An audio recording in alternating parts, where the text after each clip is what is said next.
David started farming in California and left California because he couldn't afford farmland. Now you can't afford farmland in Arizona. So it's kind of a round robin thing.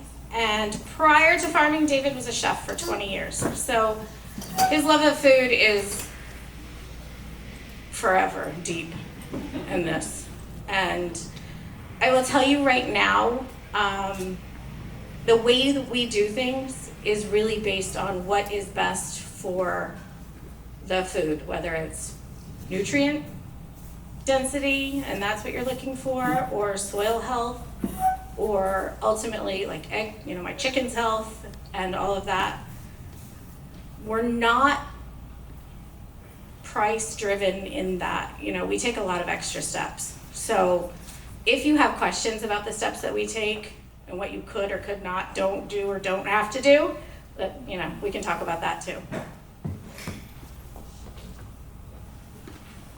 So these are a couple of the certification logos you can have. We are certified through CCOF, California Certified Organic Farmers. USDA, we can also carry either one of those logos. One is black, one is 4-color. You can choose.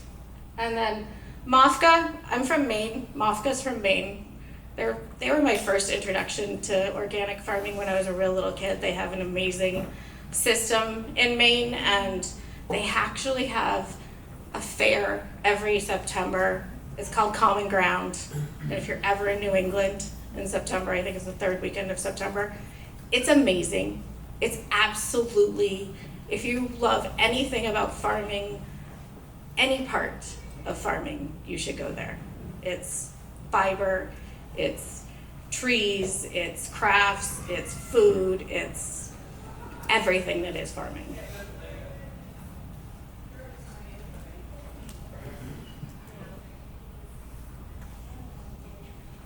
So we're certified organic. We are certified through the NOP, which our third-party certifier, which is CCOF. That's what they use as their guidelines. Kathleen Merrigan, who was here earlier, she helped write those. They change constantly. You will, if you ever become certified or are interested, you'll be bombarded with things that are going on in the organic movement, and whether that's things that are going to be allowed or disallowed or standards that change. We just went through several years of looking at livestock and how are they going to be determined as organic or not organic.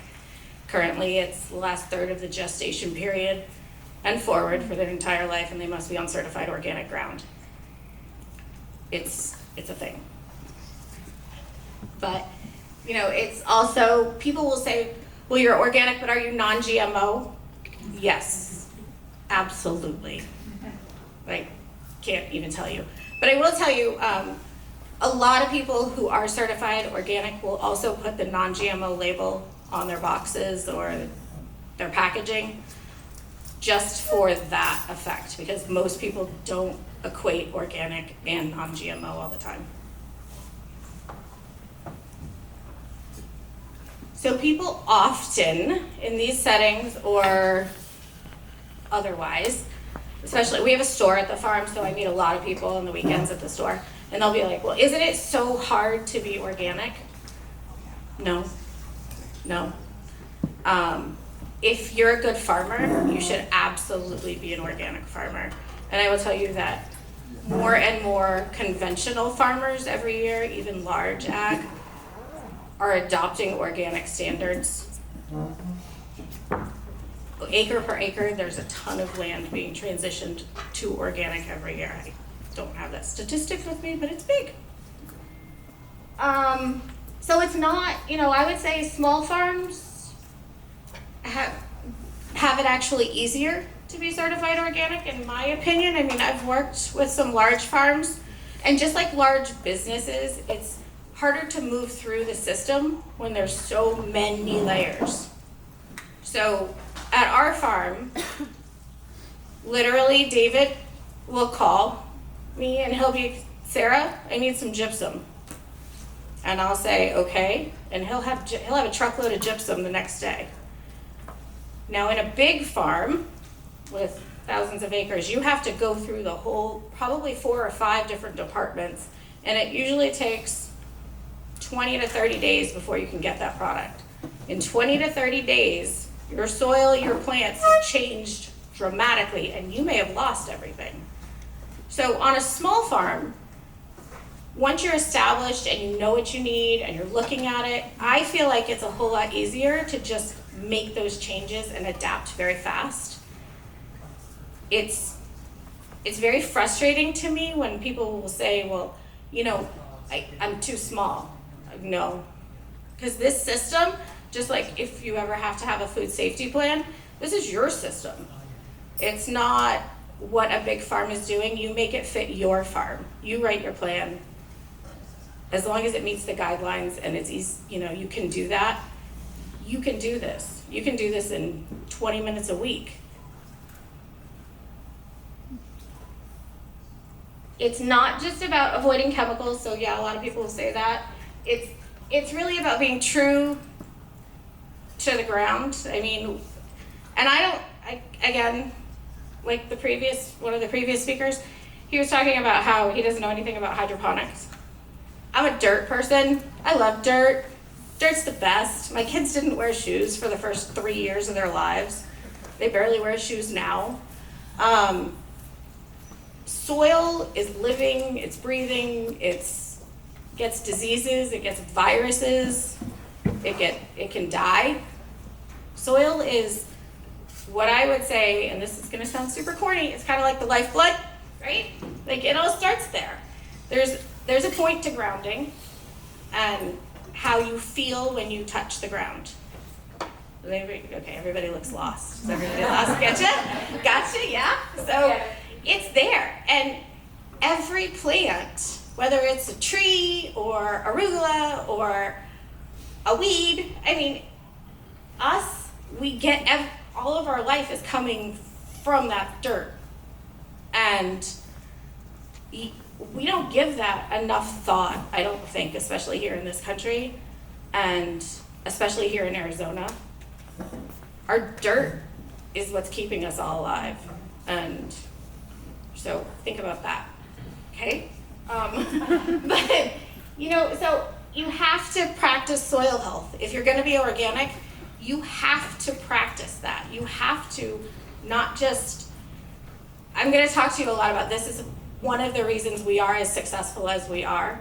We are dedicated wholeheartedly to building our soil. So, like I said earlier, I'm from Maine. I can walk out in my mother's backyard and dig something up, send it to a lab, and she's got 8 or 9% organic matter without ever doing anything. And I grew up thinking, okay, most of the world, you know, this is like it, you know.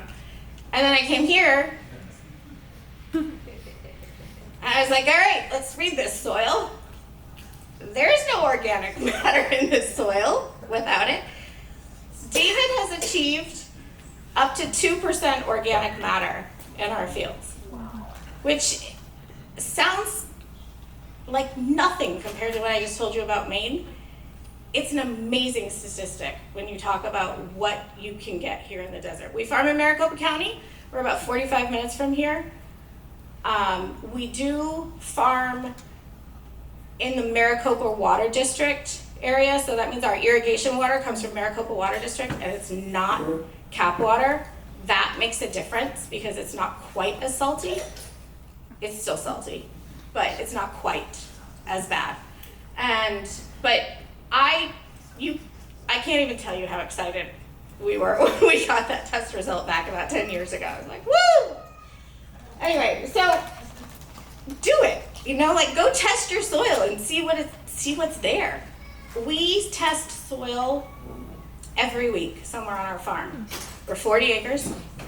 We spend a lot of money testing soil, and it's worth every single penny. I can't tell you, as a farmer, knowing what's in your soil and what's available versus what's just there, what the plant can take up, being an available agent, is so different than what's just in the ground. And whether you're in sandy soils, or clay soils. It changes. One section of our farm has a lot of clay. One section drains a whole lot better. The phosphorus, the magnesium moves through one side better than it goes through the other side. I can grow potatoes in field 1 and the north part of 2. I can't grow potatoes in field 4 at all. They died like you wouldn't believe last year because the plants couldn't take any phosphorus out of the ground. There's tons of phosphorus there, but the plants couldn't take it. And so once you understand that, you will have a whole lot more success. Yeah, just like any other system, there's steps, okay? We all work in situations where we have systems and we have to do things. You know, we try to obey speeding, laws or seatbelt laws or whatever, right? It's the same. And yeah, it costs more. So if you're talking about the Rebel Alliance of being an organic farmer or a market gardener or whatever, basically in the organic farming world, we consider we're extra taxed because we pay more to do it right. I will say the cost share program through the USDA is actually a pretty good, it's $750 per scope. So because I am certified organic grower, I'm a certified organic livestock producer, and I'm a certified organic processor, I can get up to $750 back for each one of those scopes, which, is about 1/3 of my certification costs. And I'm sure, financial assistance and grants are out there. You will also learn as a farmer that you're not just a farmer and a steward of the land, but you're gonna be a communicator. You're gonna be into marketing. You're gonna be an agronomist. You're gonna be a chemist. You're going to be a builder and an engineer. You're going to do every job that you can probably imagine within the course of a year on an organic farm, especially if you're the farmer and doing it all. You're gonna be an accountant. You're gonna be a forecaster. You're gonna watch the weather religiously and actually try to be a forecaster. These are all the things. What often I find in small farming is that this is where we fall down the worst, is we get so pigeonholed in what's going on our farms that we forget to look outside our farms at the other agencies and places that can help us. I am a victim of this all the time. I'm like, I read the newsletters about things that are changing. I get 250 emails a day. I get around 300 texts a day. It's a lot of information coming at you all the time. You need people, unless you're a super person, and maybe you are, you need people to help you disseminate all the information and the changes and the laws and the permits and the certificates that are coming at you for everything, not just being organic, but everything. Insurance comes at you all the time for something new. Okay, so you've decided you're gonna certify because you've believed me so far and you think that it's worth it. You're gonna make sure that you've gone through a 3-year transition period on your ground. It's a minimum of 3 years. You'll fill out a paperwork saying, hey, it's been mine and I've done nothing, or you're gonna get whoever owned the land last or managed the land. You're gonna do an affidavit of land history. You're gonna sit down, you're gonna choose a certifier. There's about 80 certifiers in this country. Agencies, there are 0 in Arizona.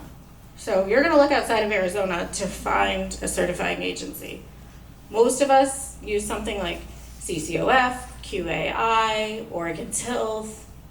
You can use the USDA. You're gonna find one. Almost all of them use a collective group of inspectors to come out and do your audits. So for instance, My friend is Oregon Tilth certified. I'm CCOF. We have the same inspector at the same time of year. He's contracted. He lives in California. He's contracted by both agencies and comes out and does 6 or 8 farms at one time. So that's actually a really good way to try to lower the cost of being organic, is to get with your other organic farmers and get your inspections done at the same time, because you will cut down on travel costs and all of the associated billings of somebody coming to talk to you for 8 hours one day a year. Your system plan is a bunch of paperwork. So this is where really the bulk of it's gonna come in. You're gonna sit down and you're gonna go through, you're gonna fill out a lot of forms. And it's gonna take, depending on what the scope of your farm is, maybe you just grow one thing. It's not gonna take you very long. Maybe we grow 65 different things on 2 different parcels of land, and we're livestock. If I were to sit down and redo my entire OSP right now, it would probably take me about 3.5, 4 hours. I did it once. And then you just update it every year. It's, you know, it's not that bad. It's like a down payment on a car, right? Or a house. You're gonna become really familiar with OMRI, so the Organic Materials Review Institute. The WSDA is the Washington State Department, I guess, I don't know. But they also have a list of anything that can be certified organic. So sometimes it's listed, you know, you'll have an input that you want to use and it's listed in both. Sometimes it's just one, sometimes it's just other. You know, these companies, these chemical companies, or whoever you're buying your inputs from, they get to choose, just like you do, who they want to be certified for organic. You have to fill out an input list of every single thing you put in the ground near your crops. I'm going to give you an example here. When you go to put up a greenhouse or a high tunnel, you're going to have to put something around the bottom of that high tunnel, and to keep it solid, you may not use pressure treated wood because it's laden with chemicals and that can leach into the soil. You can use plastic wood or concrete. There you go. Right? Okay, I thought that was more stunning. Come on. It was to me. I don't want to use plastic wood. Anyway, so you're going to look at everything. You're going to look at what you've currently used, because you got to do that when you do your land history. And you got to, every time you're going to put something in, before you put it in the ground, you're going to see if it's on this list or one of these lists. You're going to become familiar with soil fertility and crop nutrient management, pest, weed, and disease control. There are a lot of pesticides that are considered okay for organic. More and more every year. It is what it is. We actually at Blue Sky feel like the health of your plant is the best deterrent to any pest or disease. So the healthier, you know, your arugula is, or your beet is, your whatever you're growing, it will resist pests, insect pressure better than any slightly undernourished, overnourished, toxic plant. And so for that reason, we do very, very, very little chemical application of any approved pesticide. We have used neem in the past.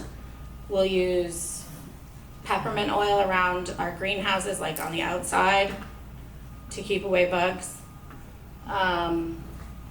We use fences. The only way that having a healthy plant doesn't help you is when it comes to squirrels, rabbits, gophers, coyotes during melon season.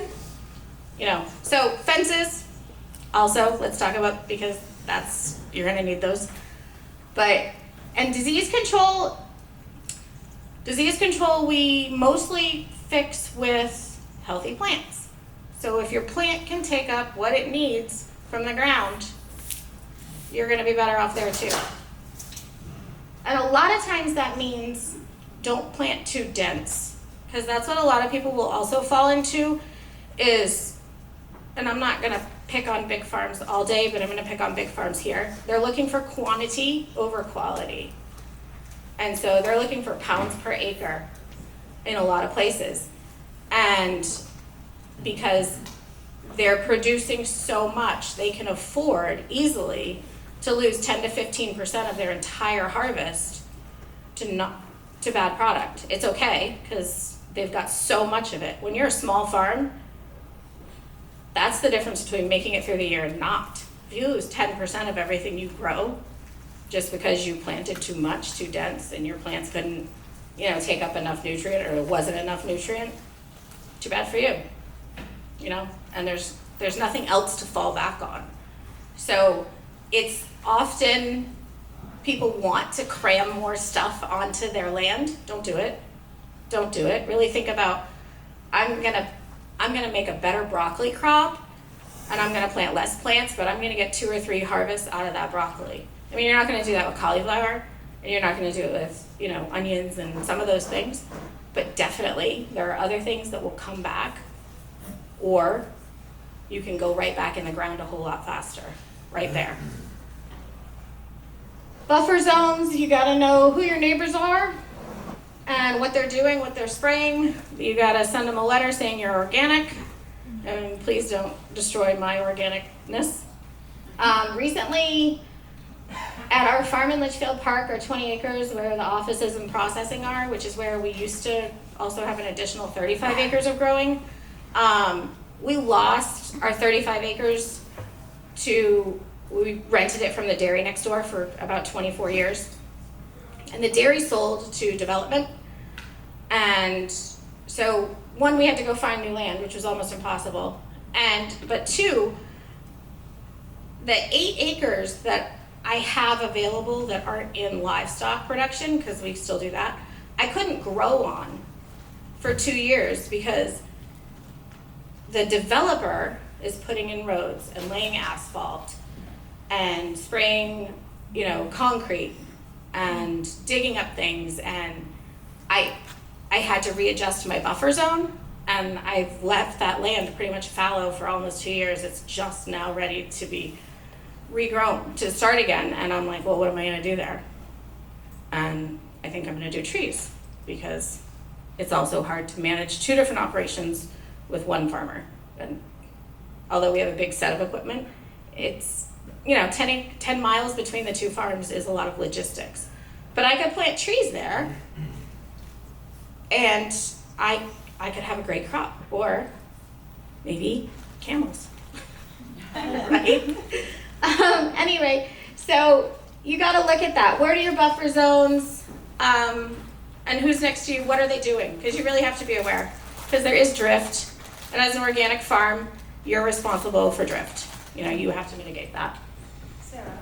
Yeah. If your neighbors say, good luck, honey, and then don't keep doing their practices that are gonna affect your certification. It depends. It's really a case-by-case basis. And a lot of times you're just gonna increase your buffer zone, which sucks.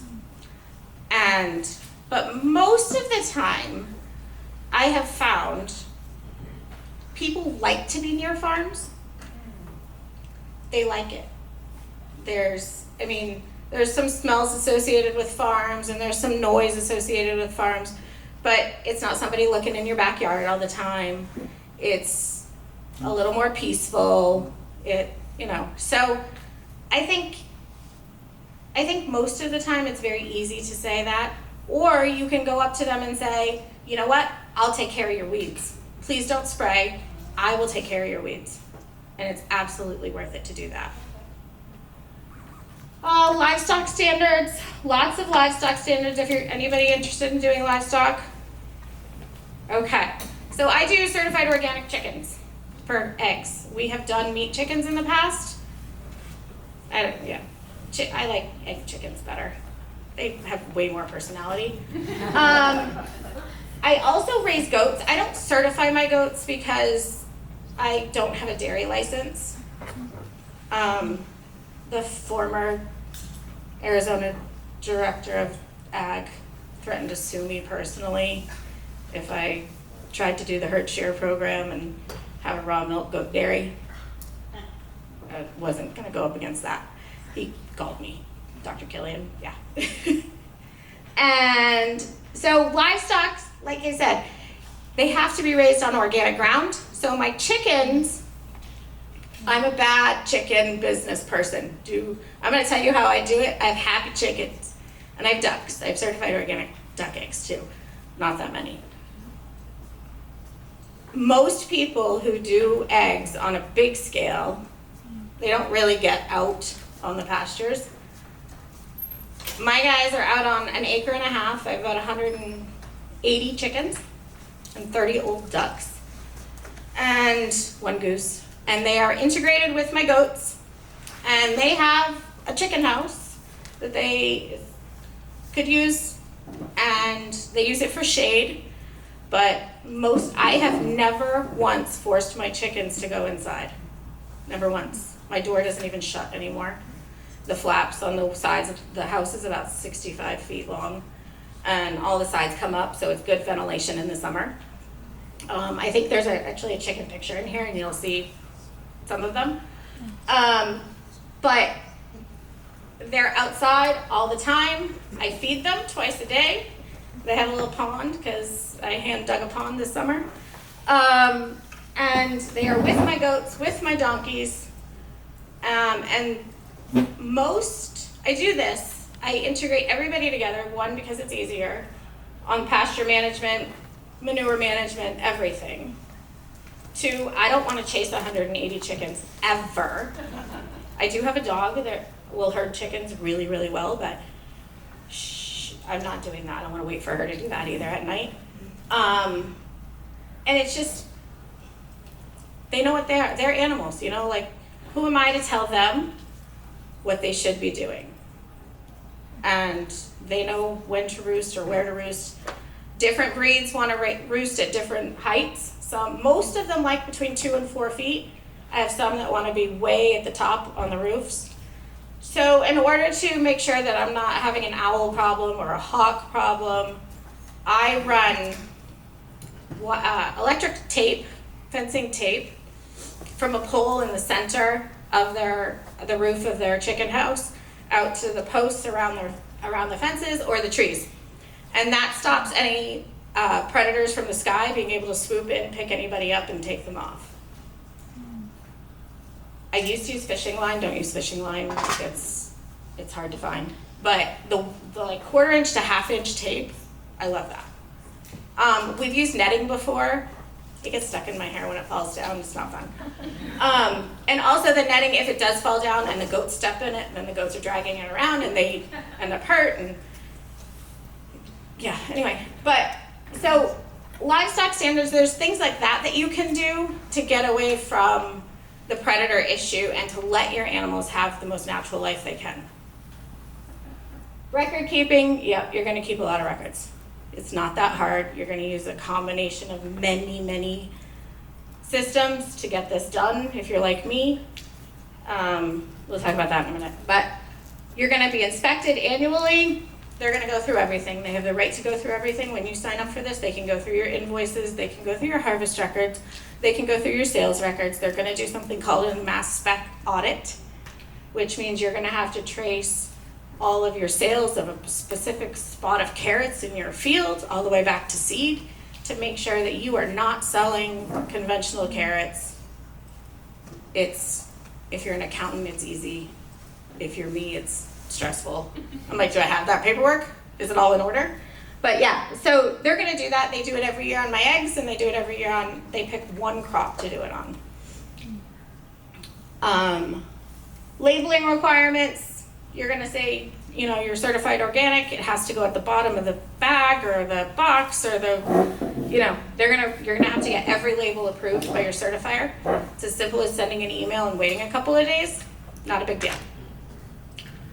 Handling and processing requirements, you have to keep your certified organic product separate and it cannot commingle in your storage areas with any conventional product.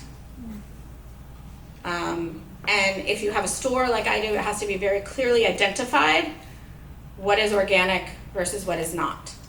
So if you're bringing in other farms' vegetables, you have to clearly. So in my store, it became very apparent, whereas I am incredibly passionate about local food systems, not just organic local food systems, although I love it if everybody was, but specifically, building our system as food providers. But my customers are interested in organic.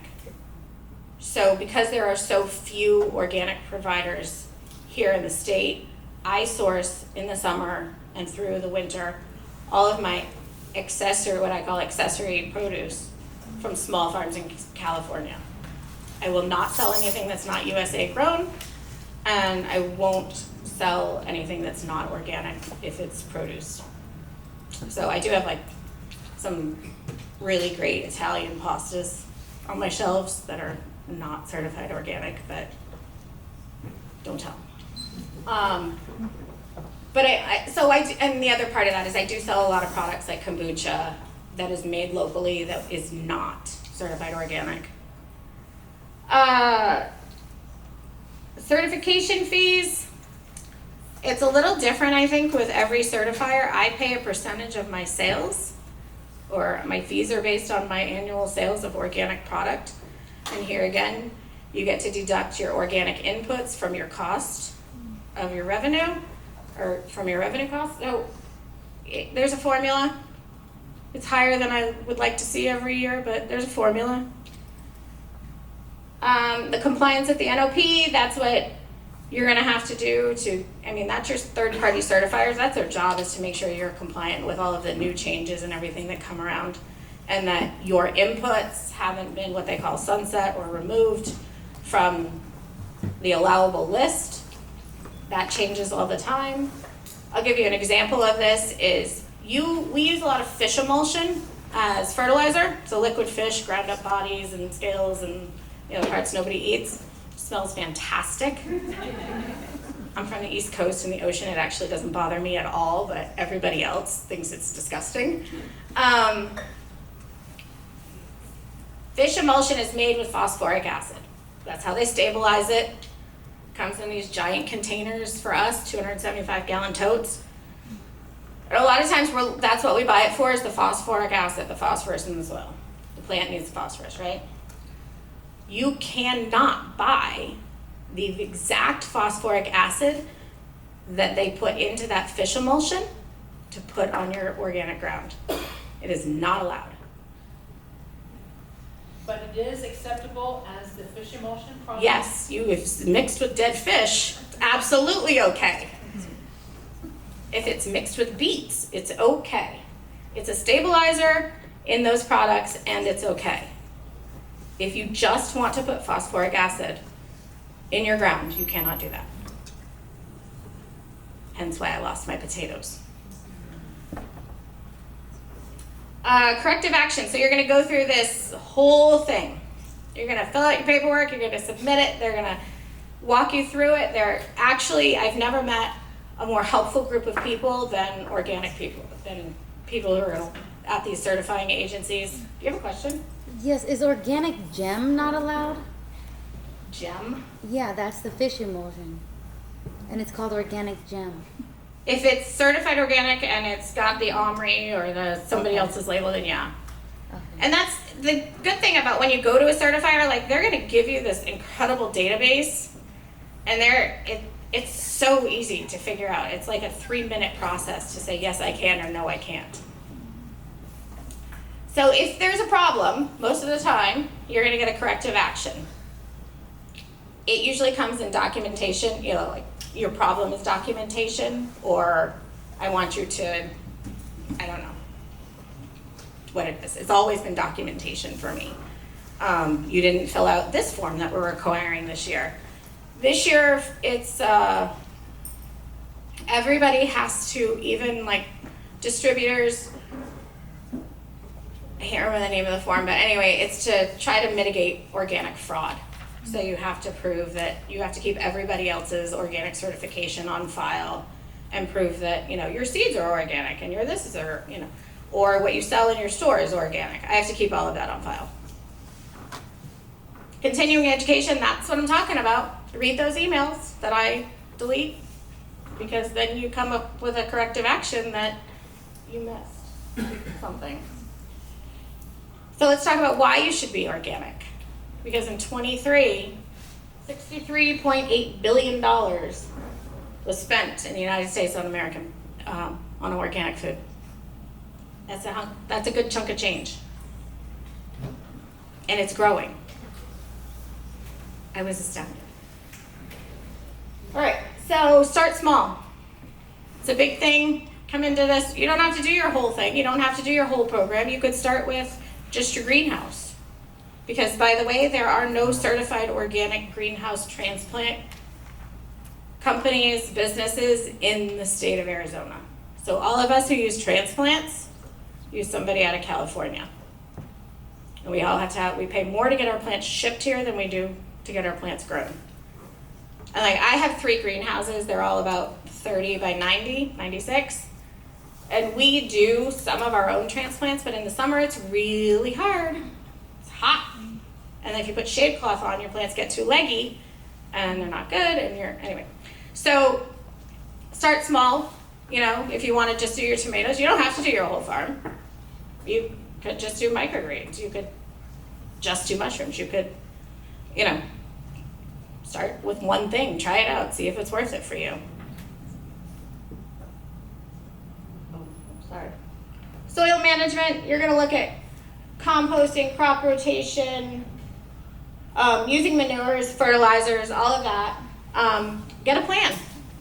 We make compost at the farm. We make a lot of compost at the farm. So on 40 acres, we use about 3 tons per acre at the beginning of the year. And like I said, every crop is going to take something different out of the soil. So you're going to crop rotate. I tell people, I've never been married. Well, David and I have been together for 18 years. I call him my husband. It's easy. But it's like crop rotation to me is like planning a wedding every 6 weeks. And I have 65 guests coming, and about 45 of them don't want to sit next to each other ever again.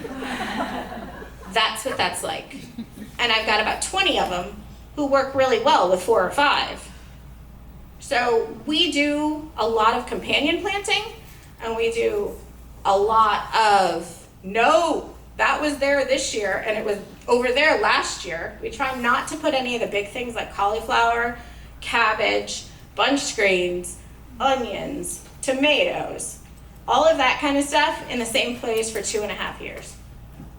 We don't always make that mark, but it's what we're looking for. So keep those old, it's really archaic the way we do it, but we do it. I wish David could use a computer and it could all be generated. David uses composition books. Just saying, it works. We get certified. And so you're going to look at all that and try to figure it out. The manure, we use a combination of manure. We use everything that comes out of the chickens. We use all the goats. We use what comes off of my horses. We have bought chicken from other chicken sources like Hickman's or whatever. They have an organic product. We have composted steer manure or dairy manure, high in salts, really hard. You got to leach it all out. Pig manure is great. Food safety kind of a risk there. You got to test it a lot. It's a tough thing. So we typically, if we need to buy compost, we almost always buy organic compost and then recompost it for our standards. We add gypsum to it, we'll add some micronutrients to it, and we'll add all the green waste that comes out of our fields that doesn't get fed to the animals. So, the guy before, he was JM, he was 2.5 acres. We're 40 acres. We're not always all planted at all, except for usually late February through March. It's about the only time we're completely planted. We do a combination of really fast things like he was talking about. Salad mix is our big thing that we do. We almost always have about 10 acres of salad in.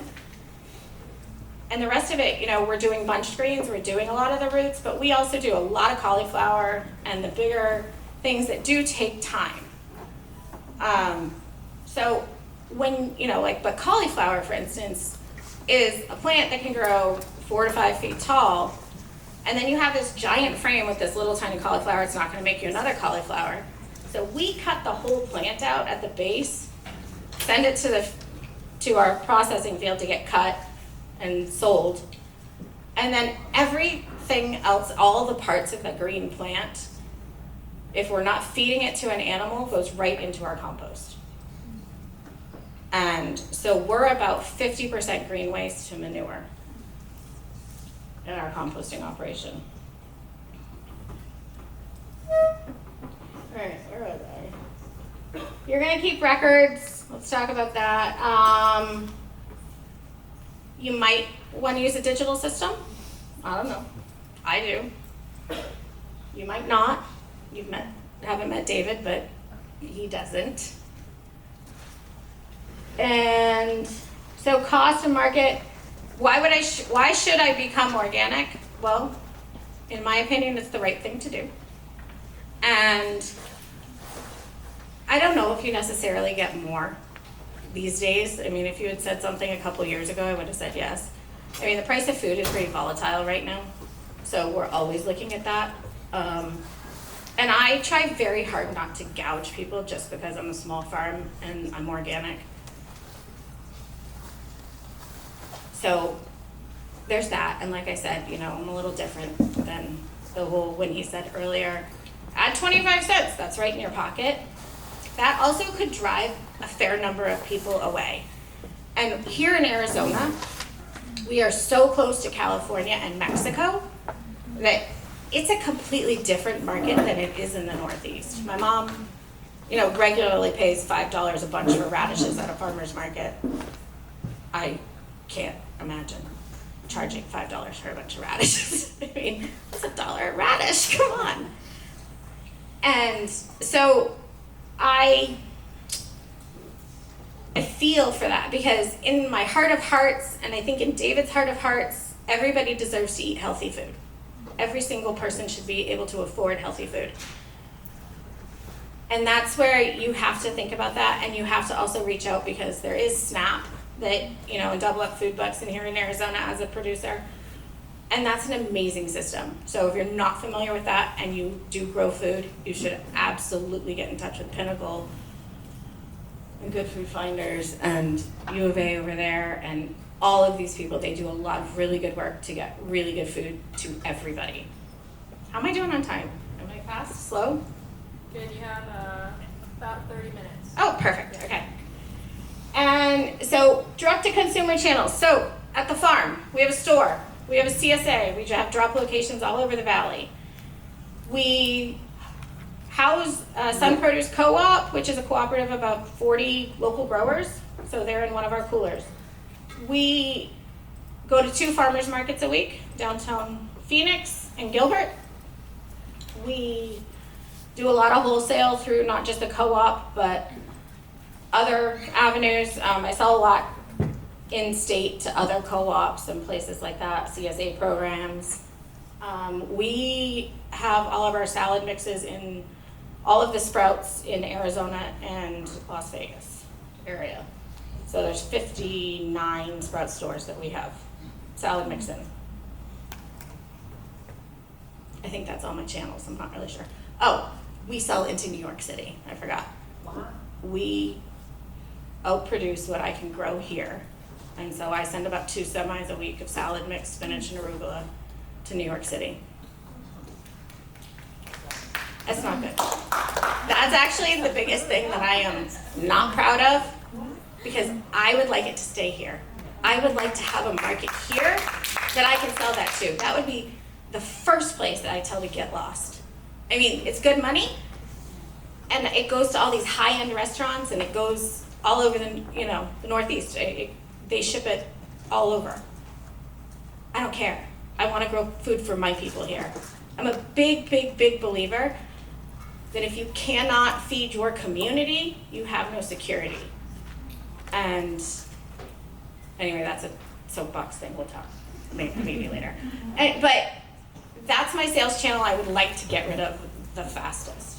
On 35 acres, I could feed 40 acres, I could feed 35,000 families, 75% of their vegetables every week, and still be able to do farmers markets. That's a lot of food. That's a lot of food. Every year, I turn in 25% to 40% of what we grow because I can't sell it.